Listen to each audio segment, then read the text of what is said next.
Welcome to DABCC Radio, where smart people listen.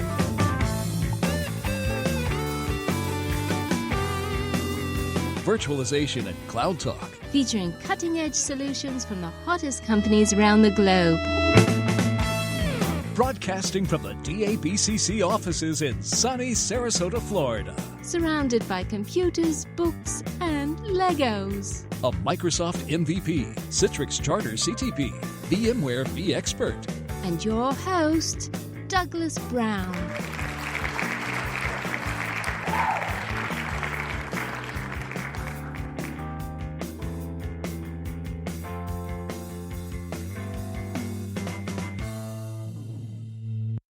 Hello, everyone. Welcome to another episode of DABCC Radio. We have a great show for you today. We have a friend of mine on, and he is works for IGEL with me.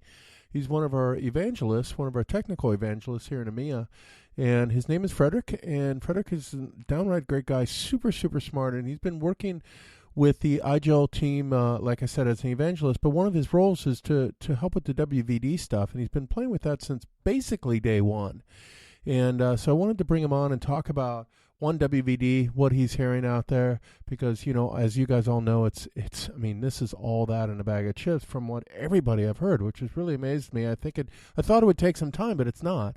I didn't think it would be discounted. It should not be discounted, but I thought it would take some time, and everyone's excited. So I wanted to, and rightfully so. So I wanted to bring Fredrik on and talk a bit about what IGEL's doing, about WVD, and share his experiences with you, because I get so many questions about it. So with no further ado, let's dive into my interview with Fredrik from IGEL.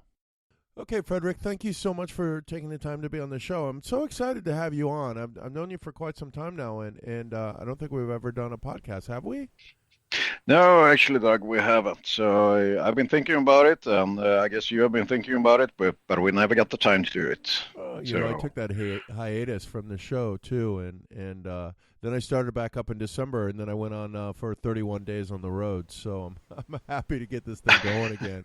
After I said I was getting it going, then I go take 31 days to travel. So yeah, I've done the same thing. So in about the same places. Yeah, you were. That's yeah. Right. You did the Disrupt Salsa, didn't you? Yeah, I did. Yeah, it was amazing. Yeah. It was a good show. You're a little bit younger than me, though. You can handle it.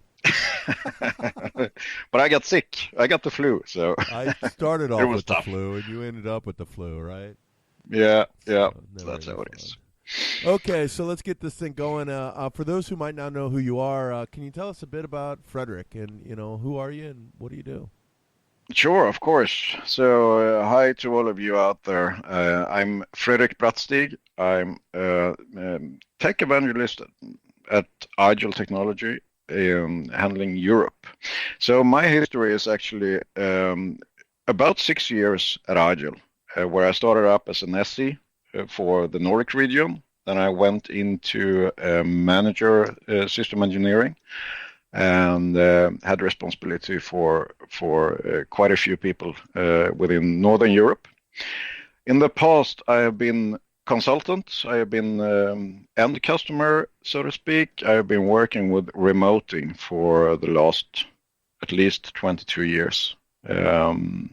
So very early stages of Citrix and Microsoft RDS. So that's my history. I live in Sweden and working in more or less in the global market, but my responsibilities are Europe. Yeah. So nowadays you're a evangelist in EMEA, and you've been doing a lot with our WVD stuff and a bunch of other things too. Can you describe a bit of what you do on your daily? What is an evangelist at IGEL, technical evangelist? Yeah, sure. I will try to, because it's very. It's kind of a gray hole, to be honest. Yeah, very dynamic.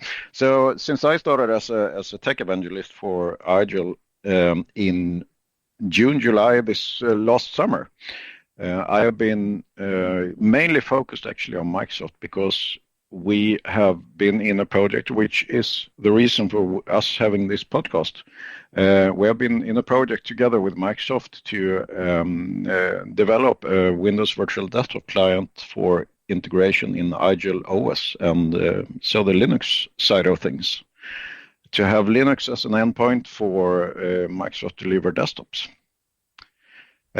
Otherwise, as evangelist, it's much about picking up influences from the market and providing this to the development teams and the product managers of IGEL, to be the voice of the customers, to be honest, and also be engaged in a technical way with all the new or big partners that we have, like Microsoft, Amazon, Citrix, VMware, and so on. You got it. Very cool, very cool. And I want to get to the WV thing in a moment, but one of the things that you've been doing, I think that's really neat, and some people might run into or might see if they come to one of our conferences or maybe a Synergy or a Summit or a VMworld is you've been doing some neat stuff around virtual reality. And before you got the car IGEL or a car racing running over an IGEL thin client, and now you're doing some neat stuff with VR. Can you just explain that real quick, because it's just such a neat, it's amazing what to think what you're doing, right? Yeah, it's a cool thing actually. So my heart has always been lying in user experience, and in user experience, I expect to be able to do whatever you can do on a regular PC. I want to be able to do using a thin client, so to speak, or an endpoint connecting to a remoting desktop. So since I started at IGEL, I was trying stuff in terms of advanced graphics. And first of all, I got a new demo set up a few years ago, like a racing simulator. So racing on IGEL OS, connecting to a Citrix backend in that case, with a wheel, of course, connected to the endpoint and USB forward to the backend. And it was a great success, to be honest. There was a lot of interest on fairs and so on.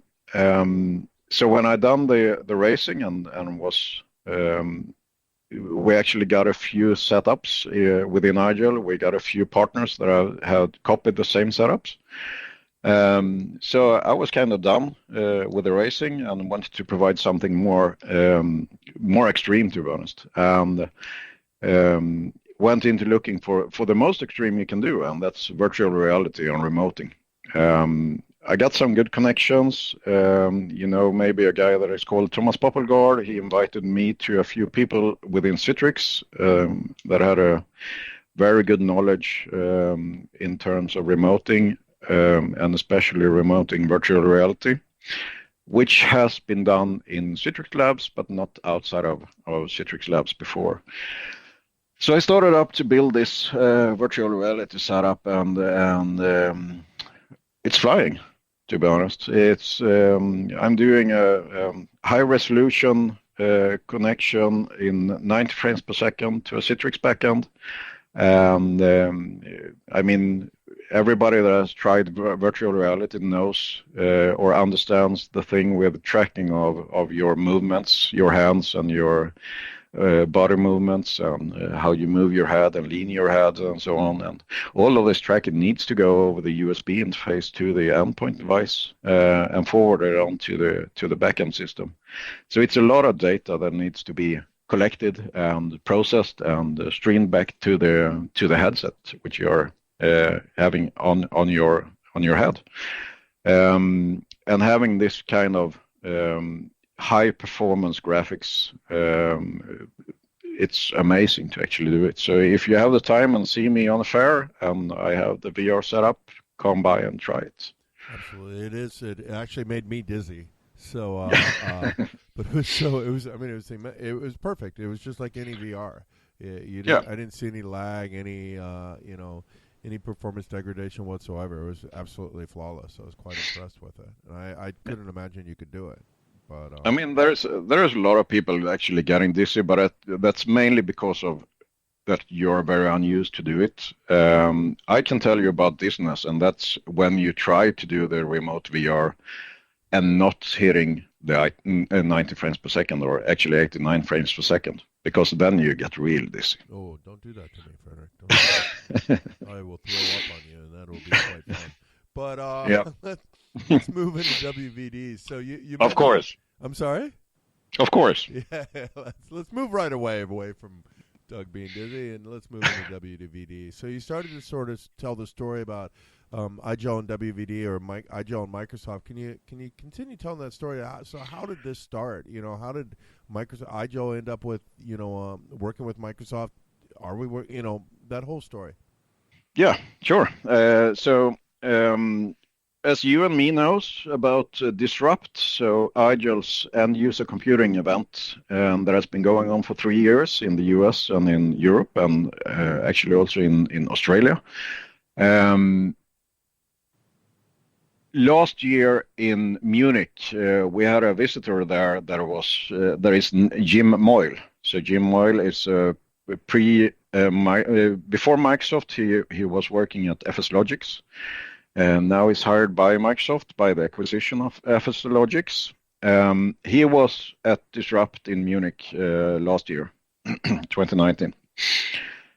Jim and our IGEL CTO Matthias Haas got a connection, and Matthias made Jim convinced that IGEL was the right partner for a Linux integration of Windows Virtual Desktop client.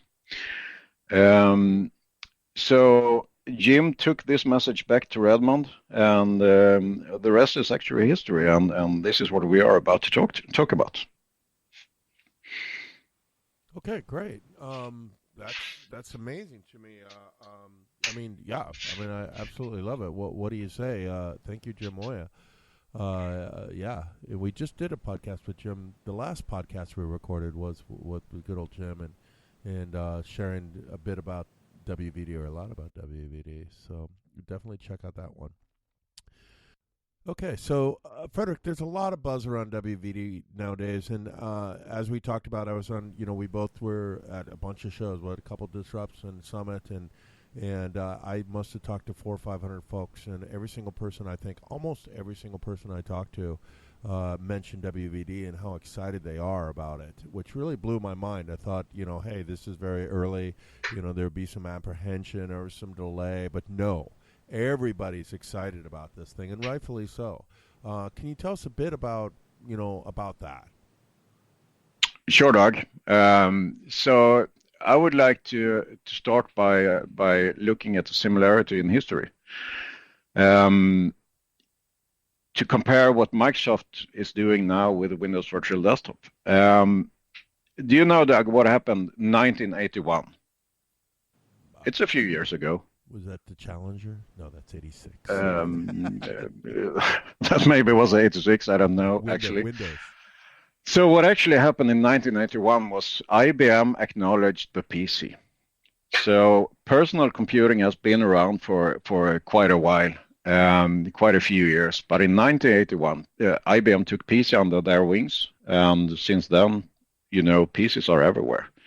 They are in different shapes and forms, certainly. They are in laptops and PCs and regular PCs, and they are in small form factor. They are in thin clients. They are in a lot of different appearances.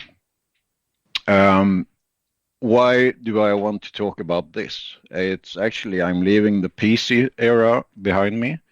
But what about VDI? Or in the bigger scope, remoting of desktops and applications. It has been around for quite some time, as you and me, and that has been working with Citrix for ages, and remoting. Citrix, or as it was named from the beginning, Citrus, was started in 1989. Extending the remote desktop protocol for Microsoft, and making remoting a possibility, actually.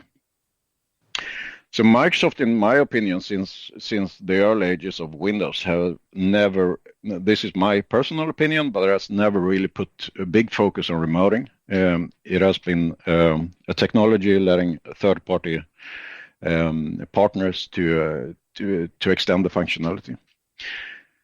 We have ICA, which now is named HDX from Citrix. We have PC over IP and Blast from VMware, and multiple different other implementations extending the capabilities of remoting and RDP. There is also Linux equivalents to do X forwarding and what's not. There is a lot of possibilities to do remoting. But back to the story. So 2019, in Microsoft actually set Windows Virtual Desktop on Azure as GA, so general available. I would say that this means that Microsoft has embraced remoting of Windows, which is a big thing, which I would say is kind of the same thing as IBM taking acknowledge of the PC. So the owner of Windows operating system is now putting Windows Desktop in their data centers and offering desktop as a service. Everybody in the market has been offering, well, not everybody, but Citrix and VMware in terms of Horizon and 2X and whatever kind of different solutions there are in the market has been offering desktop as a service in different flavors. But now Microsoft, the owner of Windows, is actually putting big efforts in remoting of Windows. I think this is very big news for the remoting of desktops and applications. Absolutely. It's huge, right? For a long time, we were the crazy ones. We thought we had a better idea, and then, they got more mature and then became, I wouldn't call it mainstream, but, most of the big companies were using it in some way or another, right?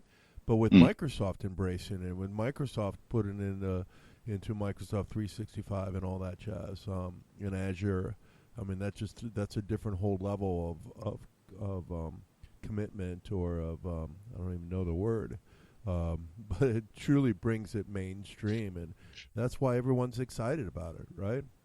We all believe it's a good way to compute. Now Microsoft gets on board, embraces it, extends it, makes it even bigger and better. What's not to love, right? Yeah. Got it. So Microsoft and Linux, that's an interesting one too, because anyone that's a little bit old to think Microsoft and Linux, those two words don't go together. Although that's changed a lot since the new CEO came in, Ballmer left, and the old Microsoft world died, and the new any type of Microsoft world was born, right? So can you tell a bit of the story, more about that story, and why does Microsoft, from what you understand, I guess, in your personal opinion, Microsoft love what IGEL's doing in IGEL OS itself? Yeah, of course. That's a very important point. This is all about my personal opinion and my thoughts about what actually has happened in the history, what actually led us to where we are. But anyways, so I think it all began actually a few years ago. That Microsoft opened up for the Linux community by adding Bash. So the Linux is a subsystem. So there was within Windows 10 about 3, 4, 5 years ago, Microsoft added the possibility to actually install your Bash into your Windows machine. I would say that this was definitely a flirt with the other side from Microsoft to Linux. But it was also a necessity. At the stage 2016, about 1/4 of all VMs running in Azure was Linux-based. So Linux-based VMs. And that's quite interesting in my opinion, because Azure is driven by Microsoft, and even at 2016, 25% of all VMs were Linux-based. And I guess the amount of Linux-based machine has accelerated. Those Linux-based machines, though, Fredrik, they're not desktops per se. It would be interesting to see how many, what percent of those are actually, user desktops, right? Most of those are single-purpose, server type of switches, routers, certainly utilities, what have you, right? And I would say a lot of those are actually those that you hit when you surf the web. Yeah, so I would say that a lot of web servers are running Linux. And I mean, apparently Microsoft saw a big demand for Linux support and added Bash functionality to Windows 10. Why is this a big step? I would ask. Have you ever seen the movie Revolutionary OS, Doug? Yes, I have seen that. Not for a long time, though. It has IGEL in it, believe it or not, right? Yeah, it does. So you can actually find Revolutionary OS on YouTube, and it's in full length. There are a few different versions, not a few different versions, but a few different recordings available. It tells you a very good story about how Linux was born. And it also showed that there were definitely no love between Microsoft and Linux from the beginning.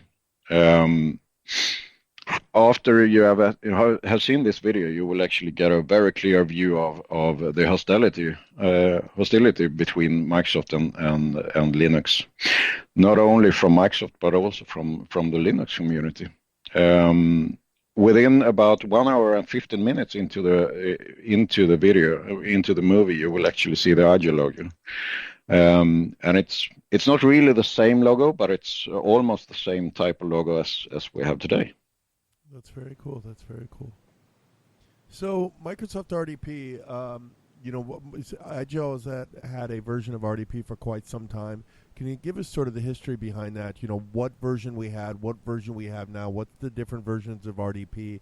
I hear, in fact, we were just hanging out with Dennis, who runs RDP, manages RDP for Microsoft, and he was talking about how there's so much confusion on all these different, there's names that Microsoft doesn't even have, right? People call Microsoft RDP 2 or 4 or whatever. What's going on there? So honestly, Doug, I'm happy that you asked, but I can say I don't know. I don't know half of the history of RDP on Linux, but what I do know is that in the past, Microsoft has never been the foundation for a RDP client running on Linux. So it has all been about the community actually reverse engineering the RDP protocol, creating a RDP client for Linux. IGEL OS has always had the not always, but for quite some good amount of years had RDP connectivity possibilities, and it has all been free RDP based. So free RDP is one of the standard RDP clients for Linux. Possibly other projects in the past, which I don't know. But anyways, IGEL have had IGEL RDP created by us and implemented on top of free RDP. We have also definitely been contributing back to the Linux community with our implementations within IGEL RDP and free RDP. But as I said, it has always been unsupported by Microsoft, and Microsoft has certainly had developments done with the Linux community, but in technical support, there has always been limitations. What kind of, with what we have now, is that, are there limitations to that? I mean, can you tell us more about the RDP version that Microsoft is creating with yes. IGEL is creating with Microsoft? Certainly. So this is definitely now changing because during the last year, Microsoft has delivered an SDK. So what is an SDK? For all of you that don't know, it's more of a framework. So it's a way to address a functionality. So a framework is not a ready-to-run client. It's more of a way into the RDP streams. So Microsoft is doing the SDK, and we as IGEL has been developing our own client-side application on top of this SDK, kind of like we did in the past with free RDP. but FreeRDP is also a functional client.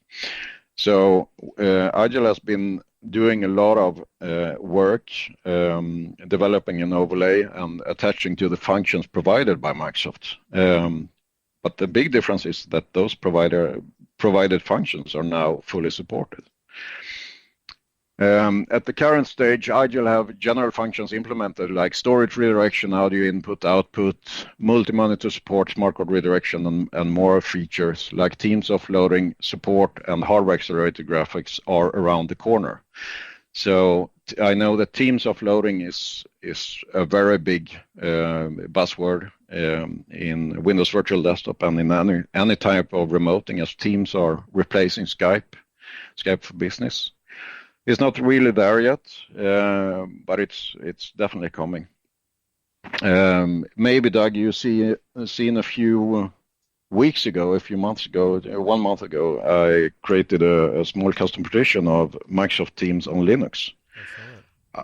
I would say that this is a foundation actually to be able to do remoting, because if you have Teams running on the platform, then you will be able to use the binaries from this and create the offloading functionality.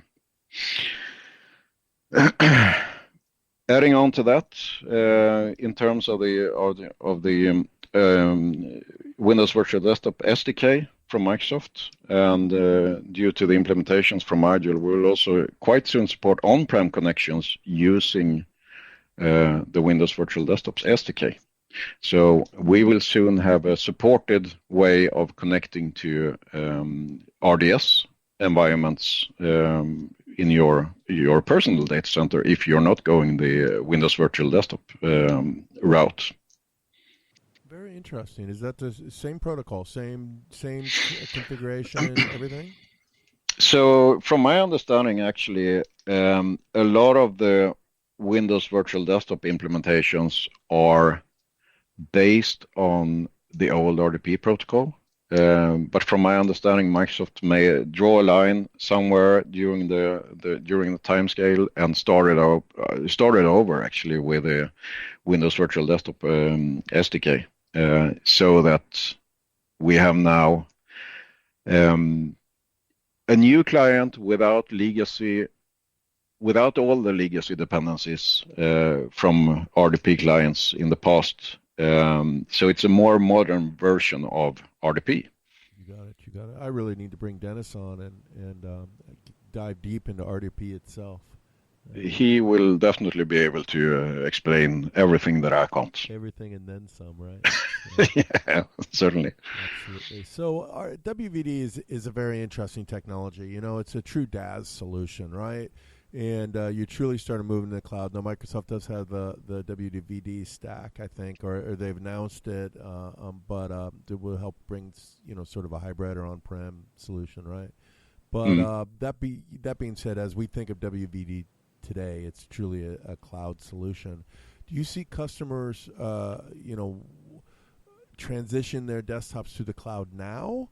Are they excited about it to learn? You're out talking to customers also. What are you hearing from them?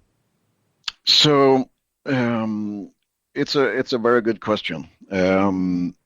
I would say that I see customers that have full focus of going full Windows Virtual Desktop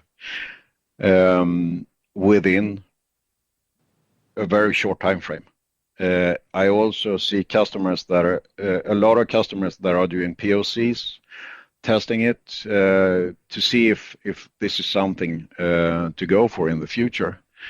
I think it will take time. I will try to explain about it. But anyways, looking at it in the easy way, it doesn't matter if I'm a 100 employee or a 10K employee company. It doesn't matter at all.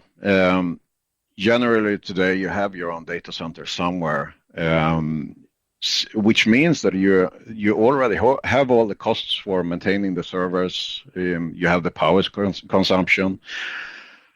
Hopefully you have some security situation. I mean, taking care of making sure that only the right persons get into the data center. I guess you will need to do some cooling.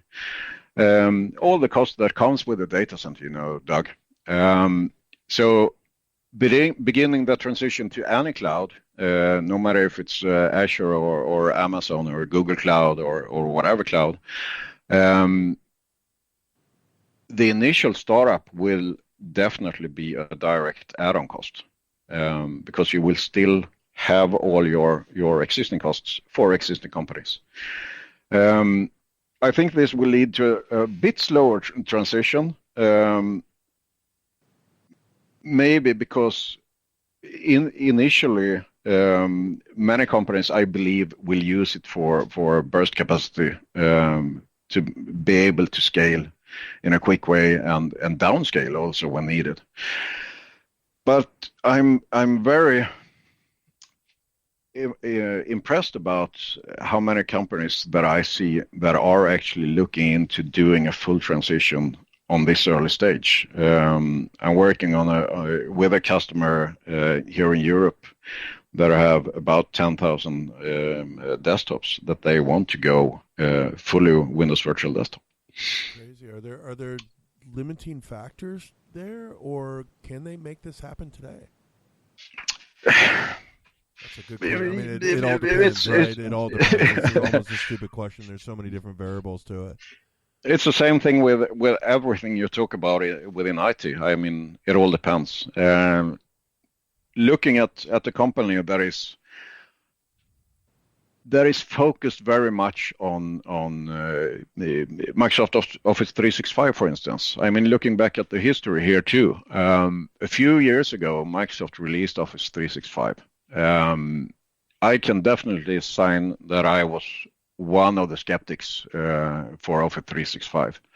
I mean, why would somebody put their office work in the cloud, either delivered by a web browser or even all your storage in the cloud? I mean, you want to have your file servers, right?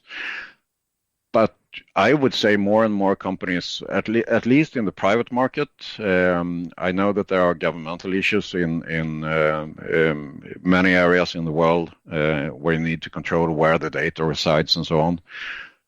But the transition that I have seen over the years, where you actually use OneDrive or an equivalent, you use Office 365 in a day-to-day business. I mean, the possibilities that you get with actually using those tools and collaborating on documents.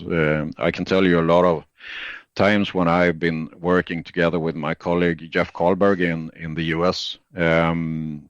It's a time zone difference, definitely, and also a geographic difference.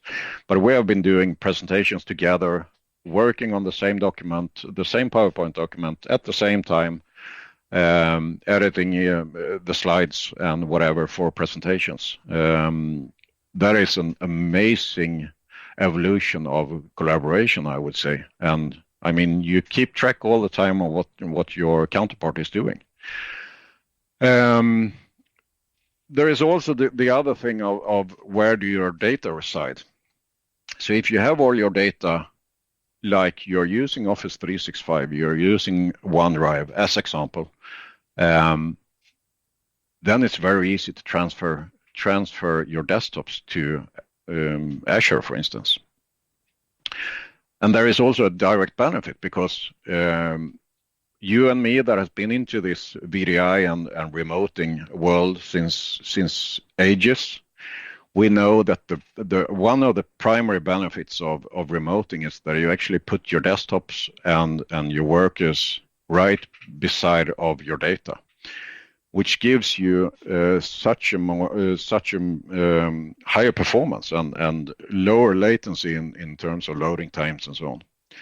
But there are certainly systems that is not suitable at this stage to transfer to the cloud. You might have database servers, which is of course possible to set up within the cloud. You can move all your data, but it will take some time.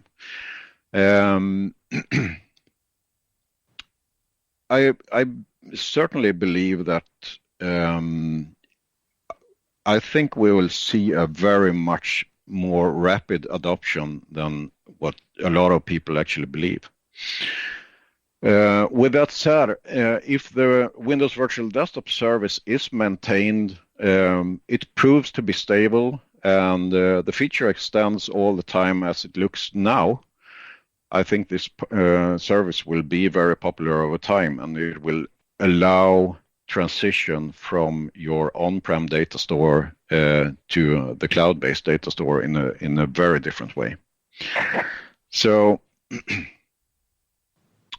over time, this is also one of the big influencers, I think, in terms of transitioning to the cloud. The thing that I said from the beginning, a direct add-on cost to extend your on-prem data center with an Azure hosted data center. But over time, you with your company will reach reinvestment cycles where it's time to actually exchange all your hardware, all your servers, all your switches, all your whatever it might be. Then it's a very good opportunity to actually start looking at moving your workers to the cloud instead of reinvesting in your local data center. I mean, it's definitely a bold decision to let someone else handle or your machines, because that's exactly what you do when you go to the cloud. You just buy the service from somebody else. If you go Azure, it's from Microsoft. But at the same time, I think it's quite easy to count the cost for going to Azure. I'm not trying to sell Azure or any cloud, but anyways, I mean, if you start looking at all the costs you have with your on-prem data center, I think it's quite rapidly going to be a positive experience to start looking into the cost of actually using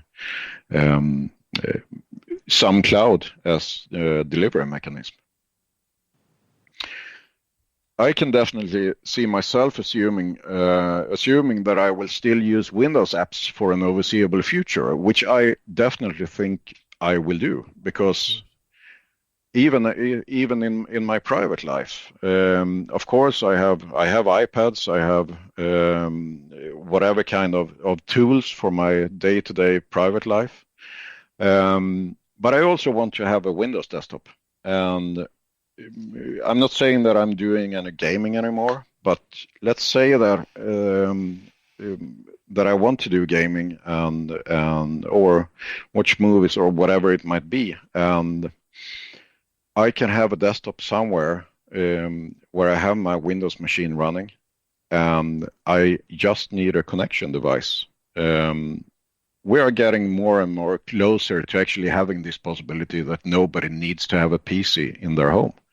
Just something to connect, use something to connect to your desktop in the backend. I mean, we're getting closer every day for the ultimate connectivity. It was a big change from 3G to 4G. You got lower latency, you got a higher throughput of your internet connection. At least in Sweden, and I think a lot of places around the world, you have fiber connectivity to your houses, which actually gives you very good connections to internet. Which means that if I put a desktop in Azure and use this to connect wherever I am, it's a direct benefit. And this is also the benefit that you get as a company when you go from on-prem, which might be a pure on-prem solution where you only have access through the Office network. Transitioning your desktops to the cloud, you actually enable for every user within your company to work from any place at any time, like the three words from Citrix, any. This is something that applies in this scenario too. I 100% agree with you, and I think like I said, I've been blown away. I thought it would take a little bit of time. People would just sort of, okay, let's see how this works out sort of attitude. But no, and it's not just, it's everybody. It's customers, it's the integrators, the small integrators, the big integrators, to the influencers. Everyone is jumping on this WVD board. I don't want to call it bandwagon because it's real. That's quite amazing to me, right? Yeah, and I mean, honestly, every company has targets. We at IGEL has targets, and apparently Microsoft also has targets. And from my understanding, they of course have targets of onboarding and customers testing Windows Virtual Desktop and setting up tenants and getting Windows Virtual Desktop tested by audience. And from my understanding, the target for until I think it was end of June is already about to be met for Microsoft in terms of new onboarded customers trying the service out, and that's kind of amazing, I would say. That shows a lot of interest. You got it. So IGEL and Microsoft, why would somebody, if they're using anything, why should they be interested in IGEL and specifically with WVD? That's actually a very simple answer on from my side. My personal belief is that why do you want to run Windows on Windows? I think it doesn't make sense. One of the reasons to go for Windows Virtual Desktop is to get rid of managing Windows. You won't definitely get rid of managing Windows if you keep Windows on your endpoints. Why do I say this? Because all your important information will still be in the cloud, and all your desktops will be in the cloud, and those are maintained and updated and so on. But if you still use Windows, I'm not saying that Windows is the worst thing in the world. Certainly not. Windows is great. It just doesn't belong on the desktop. It belongs in the cloud. Yeah. Because if you start up and set up your desktops in the cloud, you will still need to manage your endpoints. And if you have looked at release cycles from Microsoft, there are quite a lot of releases, and I think if you continue using Windows on your endpoints, you will end up in having double administration actually. But one of the important things is actually if you have a Windows endpoint today and you have migrated to Windows Virtual Desktop, you should still keep your hardware. We all know that the mountains of trash are growing in the world, and there are resources getting depleted in the world, and so on. Keep your existing pieces or endpoints, and just replace those with IGEL OS. You will have a very easy managed endpoint. You will have IGEL have tools to control those devices no matter where they are in the world. Especially when you go full cloud, then you don't want to have something on your local network or locally that you need to maintain all your endpoints. So with IGEL, you can actually put the control plane of the endpoints right beside your virtual machines in Azure or any cloud, because we have possibilities to manage and update the devices no matter where they are in the world. And then you might say, why would I exchange Windows and manage Windows to IGEL OS and manage IGEL OS? There is actually a big difference because the footprint of IGEL OS is about 2 gigabytes. If you compare that to a Windows machine, I would say 15 gigabytes, if that is enough, even more, I guess. And the IGEL OS is purpose-built to actually do just remoting. and it's a hardened operating system where you actually do not, you will not get hit by have the risk of getting hit by ransomware and this kind of problems that you see in the market, which is generally actually targeting Windows machine. Of course, as it's targeting the big footprint. Yeah, exactly. It's targeting the big footprint, which at this stage is Windows. Now here's a question for you, Fredrik. If I could be the devil's advocate, right? So sure. If we throw everything up in Windows in the cloud, and they hit the cloud, doesn't that affect everybody?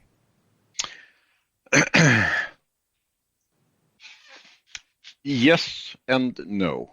I mean, you are very isolated within Azure. So if you set up your company network within Azure, and then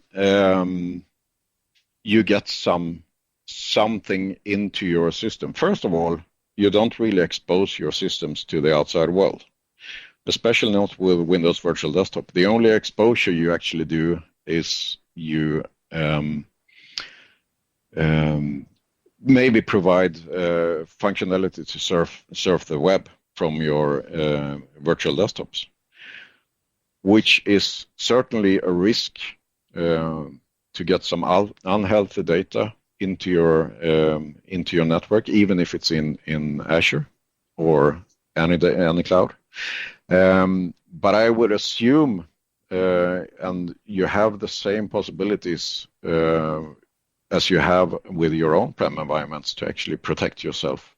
And I would say that the people behind the clouds know what they are doing in a much bigger scale than a lot of companies we have out there, which do think they are protected, but it's totally impossible, I would say, in this in the time where we are living now, to have a good knowledge about all the threats you have. If you use the cloud as a delivery mechanism, I think the back-end operators know much more and have so much more resources to actually be able to protect the machines for the customers within their cloud. Is that a good answer to your question? Yeah, no, I agree. I totally agree. Okay, Fredrik, we've talked a long time, so we need to start winding this thing down. Is there anything else, anything specific you'd like to share about what IGEL's doing with Microsoft? If somebody wants to learn more, what do they need to do? You know, any great resources you could recommend? You know, things like that. Yeah. So I would say if you think that the Windows Virtual Desktop, as an example, seems to be a good deal for you, and you want to go and try this out. First of all, if you want to do a Windows Virtual Desktop, of course you need to have a Windows Virtual Desktop tenant, which is something that IGEL does not provide. This is something you set up together with a partner, or you do it by yourself with Microsoft, with Azure. When you have your tenant up and running, then you can actually easily go in and try out using IGEL OS to connect to your tenants, just to get a good vision of what we offer at IGEL. You simply open up igel.com/WVD. This is a landing page that IGEL has, where you can read about feature matrix. You can actually also see how to configure a device, and you have a download section, where this download section contains of 3 different options at this stage. You have one thing that is called OSC, which is the OS creator. The OS creator is a zip file. You download, you extract the zip file, and within this zip file you will find an exe file that is called prepare stick. If you run this prepare stick and insert a USB stick into your PC, it will extract an ISO file to the USB stick and make this USB stick bootable. Using this, you can then reinstall your existing one of your existing devices with IGEL OS and get going within a matter of minutes. It's very easy. It's more or less just a next finish. When you have reinstalled your device, you will have the possibility to sign up for a test license, which is part of the first round wizard on the machine. So you boot up and you will have a 90-day trial to actually get going and validate that everything works as expected. So it's very, very easy. And I would also say this will give you a sneak peek of how IGEL OS works and what we can do in terms of connections. If you find this interesting, which I'm sure that you will, you could easily reach out to your local resellers and ask for communication about more about IGEL. There is also a very big resource, which you know much about, Doug, with the IGEL community. So at the site igelcommunity.com, you can sign up to get into our Slack community, Slack-based community. And here you will have information and be able to ask questions on how to get going if you cannot figure out what to do. You also have startup guides on taking you from zero to hero, actually, in terms of IGEL with our management software to set everything up and get going in a good way. I think you also have guides on putting the UMS and cloud gateways in Azure, don't you, Doug? I think we somewhere there's something about Azure. I actually documented Amazon. It was just, at the time it was it made sense. But I think we have guides on how to do it on Azure. I imagine so. Yeah, I'm quite certain that in the IGEL community YouTube channel we will have guides on how to get the UMS and ICG running in Azure. So me personally, as I said earlier, I'm very interested in advanced graphics and remoting graphics. So I could also recommend a blog that I'm doing by myself. It's virtualbrat.com. So where you can read about my experiences with Windows Virtual Desktop and the VR setup and the racing setups. It might be a good thing to check out. And Doug, as you are the brain behind the community, do you want to add some more information about the community? Feel free to do so. Otherwise, I believe that I have provided the info that I wanted to share. If you don't have any more questions, Doug, or if you want to say something about the community, go ahead. Well, thank you. I mean, the community, we talk about it quite often. It's real simple for anybody that's techie out there. Anybody wants to learn it. You don't even have to be techie. Just wants to stay up to date with the latest and greatest of what IGEL is doing. You can definitely join our community, join.igelcommunity.com. And you log in. We use Slack, and we have over 3,000 members, about 75,000 messages posted. And it's techies helping techies. But it's not just techies. We have we have business leaders. We have sales guys in there asking questions and answering questions. It's just chatting too. We have our third most popular group channel within the community is actually Chit Chat, where we talk about nothing in particular, right? Just techies or technical folks. I don't want to call them just techies. I don't want to sell them all short. Well, it's not short. Techie is the best thing you can be, right? Yeah, and I mean, Doug, I have been part of the community because I jumped on the train quite early when you started up the community, and I think it's an amazing journey, and the amount of information you can find there is outrageous. It's sick. It's sick at what's up there, to be honest with you. You know, we set out to build something to, you know, help people and share information, and we didn't think that everything related to IGEL and then some would be in one location, right? But that's at the end of the day what we did. And I guess we had a target of a few hundred people. No, the goal was 1,000. Yeah. 1,000, but you know the number of members doesn't really impress me as much. I mean, I think we should have tens of thousands, right? Every IGEL customer and partner should be in the community, but that number is neat. But what really impresses me is the amount of collaboration going on, and that is the 75,000 plus number, right?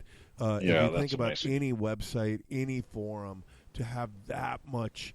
That many posts and you know, just collaboration, because it's not one guy posting, it's a bunch of different people. It's everybody posting it, right? And I think over 50% of way over 50% of our members have posted something, and that's huge too. Of course, with the technical community, you're always going to have a lot of lurkers, people that come in, see what's going on, learn something. They might not have a question, they might not want to say anything. That's cool too, right? But to have that many people responding and posting and sharing is just phenomenal. So it's very active, and people are helping people. It's not only IGEL helping people; it's people are helping people. That's amazing. Yeah, it's almost it got a little bit funny. It's almost a race to see who answers a question first, or says good night first, or Merry Christmas or Happy New Year, right? So it's almost, you know, which is the people. It's a family. Yeah, it's truly a family. Well put, truly a family. It's a lot of fun. Yeah. Okay, Fredrik, we're out of time, so I'll go ahead and say thank you so much. Thank you. I'll give you the last word if there's anything else you want to say. If not, we'll call it a podcast. Sound good, my friend? Yeah, sounds good. I would just say thanks to the audience for your attention, and I hope you liked to listen on to what we had to say. Absolutely, and definitely track down Fredrik. He's at almost every one of the big shows that we'll attend. You know, Summit, Synergy, VMworld. You name it, he's there. If it's you know a bigger show, right? He's at a lot of the smaller shows too, but I can't list those. So definitely check out, you know, meet him, introduce yourself, and if he's doing the VR stuff, play around with it. It's it's fun, and two, it's amazing to see. So Fredrik, thank you so much for all you do for IGEL, for the community, and for taking the time to you know, share some of those experiences with us today. Thanks, Doug. Thank you. Okay, that concludes another successful episode of DABCC Radio. As always, I want to thank my guest for today. I want to thank Fredrik. Thank you so much, my friend. I really enjoyed it. And thanks for all you do for IGEL community, Nvidia community too. Fredrik is one of the Nvidia rock stars. So, yeah, great guy. And, of course, I want to thank each and every one of you guys for listening. If you enjoy the show, please tell a friend. Definitely check out what IGEL's doing around WVD. Go to igel.com/WVD, igel.com/WVD, and you'll be able to learn all about what we're doing and even request the IGEL WVD client. So you can actually download that image and install it on one of the IGEL devices or on any device. That's the beauty of IGEL, right? Any x86 device you can install our operating system on. So what else do I say? But thank you guys. I have a few more episodes in the hopper, and they'll be coming out soon. So I just recorded one yesterday with some other friends. You know, I've been around a long time. I know a lot of folks, so it's always fun. They're all friends of mine. Everyone's a friend, right? Unless you cross me and you're not a friend. No, we're all friends here. This is what's so great about this industry. We're all friends. And so next week we'll have another one, and the week after probably another one after that. So a lot of new stuff coming. I'm rambling, guys. I'm back. Have a great day, everyone, and thank you for listening to DABCC Radio.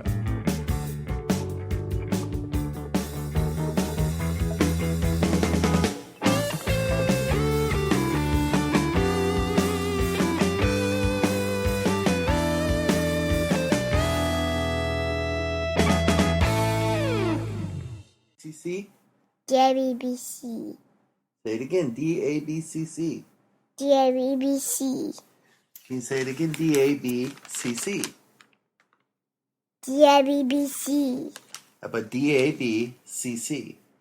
DABC. DABCC. DABCC. DABCC. DABCC.